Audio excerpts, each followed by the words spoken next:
नेपाली क्या है? नेपाली बहादुर है, नेपाली शक्तिशाली है, नेपाली सब कुछ करना सकता है, ये गुलाम नहीं है। स्टूडेंट को ऐसे तरीके से मारेंगे तो कौन सा देश चलेगा? ये सब बहुत क्रूरल देश जैसा हो गया, क्रूरल शासन हो गया। ये तो गोली का शासन ऐसा नहीं चलता है, कोई देश में ऐसा नहीं चलता है। आज सभी नेता लोग का घमंड तो टूट ही गया है ना। कल कमती में 19 लोगों को, स्टूडेंट को नेपाल पुलिस ने गोली मारा, चुन चुन के गोली मारा। उसने गोली मारने का एक तरीका होता है ना, गोर में मार के उसे घायल कर देने का, पर वैसा नहीं किया उसने सीधा यहाँ पर मारा है, यहाँ पर मारा है, डायरेक्ट वो मर गया है। They are the murderers of our nation. They killed our 14 years children on gunshot in head, and this is very brutal. ये देश हमारा है, ये जिंजी लोग का देश है। ये नेता लोग सब भाग गया, ये नेता लोग काम चोर है, भ्रष्टाचारी है। और ये देश के लिए ये जिंजी ने 2 दिन में सब कुछ कर दिया। ये इस नेता सब ने हमारा 19 वर्ष खा दिया, और अब हम लोग का प्रधानमंत्री होना चाहिए। और अब हम ये पार्टी का नेता नहीं मानते हैं, हमारा जिंजी से प्रधानमंत्री हमें चाहिए, और राष्ट्रपति हमारा उसी से चाहिए, और जौन मंत्री हमारा जिंजी भाई लोग हमारा देश निर्माण करेगा, हमारा देश फेरी उठेगा, हमारा सिर फेरी वो माथी उठेगा।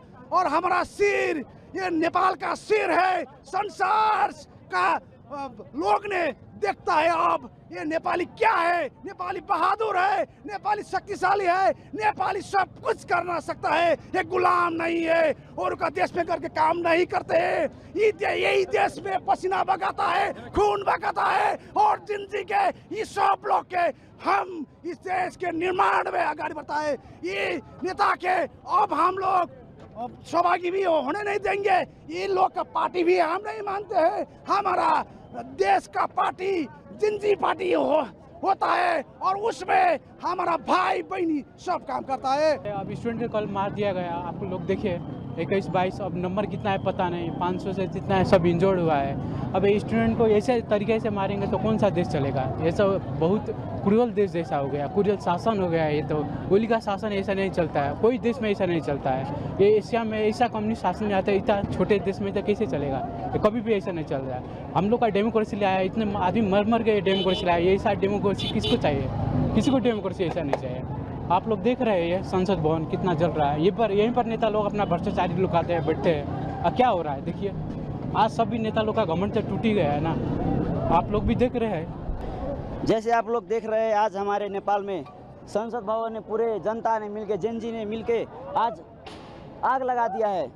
कल नेपाल पुलिस ने जितना ज्यादा किया है ना, कल कमती में 19 लोगों को, स्टूडेंट को नेपाल पुलिस ने गोली मारा, चुन चुन के गोली मारा। उसने गोली मारने का एक तरीका होता है ना, गोर में मार के उसे घायल कर देने का, पर वैसा नहीं किया उसने सीधा यहाँ पर मारा है, यहाँ पर मारा है, डायरेक्ट वो मर गया है। और ये सरकार ये जो हुआ है ना, ये इतना कुछ ये सोशल बैंडिंग के लेके नहीं हुआ है। हम लोगों को चाहिए यूथ लीडर चाहिए। अब हम लोग परिवर्तन खोज रहे हैं। ये बूढ़े लोग है ना, ये बूढ़े जब लीडर है ना, वो हम लोग अब वक्त हो गया है, अब नहीं चाहिए, हमारा यूथ चाहिए। अब सब जेनजी का मांग है youth. It's too much you are seeing. I have no words for this. All the people of our countries and youth with the students are coming here for protest, and finally they ran out of country. They are the murderers of our nation. They killed our 14 years children on gunshot in head, and this is very brutal for our Nepal country. And I hope that now coming next PM will be good as well as by seeing this scenario. And I would like to say that please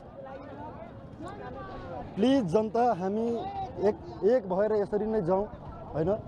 जसले जस्तो गर्छ त्यसलाई त्यस्तै देखाउँ, लखेट्नु पर्छ, नभए हाम्रो खुन चुसेर हामीलाई नै मार्छन्। So the Prime Minister also has resigned. Yeah. He should. He have to. Prime Minister has resigned, but that is not enough.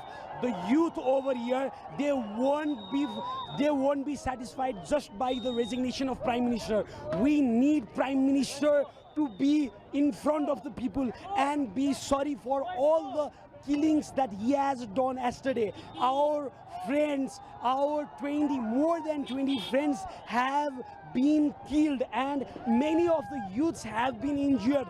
They have been shot by bullets on their chest, on their legs, and many body parts. So we need all those corrupt politicians and corrupt politics to be completely extinct. We don't need any of these corrupt politicians here in Nepal. So this is the ultimatum of youth to all those corrupt politicians, whoever are here. All these corrupt politicians should surrender to the law of the nation, and they should be given punishment as hard as they could suffer. Nepal and he went abroad with the destination unknown. No worries. Our Nepali has been all around the world. We have listened that he has flew to Dubai. No worries. There are a lot of Nepalese people in Dubai. They will find him even if he dig and even if he get inside the hole or borrow the hole for himself.